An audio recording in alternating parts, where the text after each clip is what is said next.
ከመንግስት ጋር ከገዢው ጋር መስራት ጀምሯል። ከጠቅላይ ሚኒስትሩ ጋር ተገናኝቷል። የተፈታውም ለዚህ ነው። አሁንም እየሰራ ያለው የመንግስትን ስራ ነው የሚሉ አሉባልታዎች አሉና እዚህ ውስጥ አልተጋበዝኩም፣ ቀርቻለሁ፣ ተከድቻለሁ።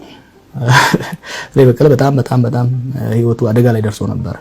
ወደ ፓርቲ የመግባት ዓላማስ ምን ነበር? እንደው ይጸጽታልስ ወይ ነፃነት ተገደበ ብለህ ታስባለህ? በማለቴ እነዛ ነገሮች ተከስተው በማየቴ በጣም ነው ማዝነው።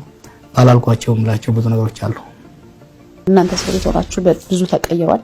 በሰሜን ኢትዮጵያ እርስ በርስ ጦርነት ነበር።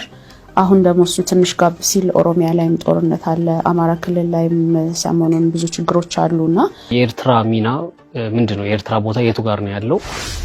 we really have to be very careful. already ብዙ አጎራባችን ሆኖ የሩቅ የሆኑ ኃይሎች በተለያየ መንገድ ገብተዋል።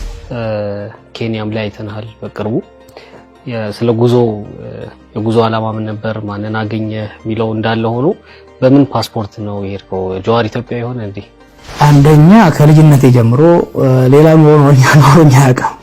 ኑሮ በሙሉ ገና ከልጅነቴ ጀምሮ ፖለቲካ በመሆኑ ከሱ ጋር ያይዘህ ዌይ አውት ይታያል ወይ ለኢትዮጵያ ምንድነው የሚታይ የሚለው ነገር የተወሰነ ምትል እንደዚህ ነው። በጣም ይዘሽ ስለመጣሽ እሱን ያው መዝለል ግዴታ ነው የሚሆነው።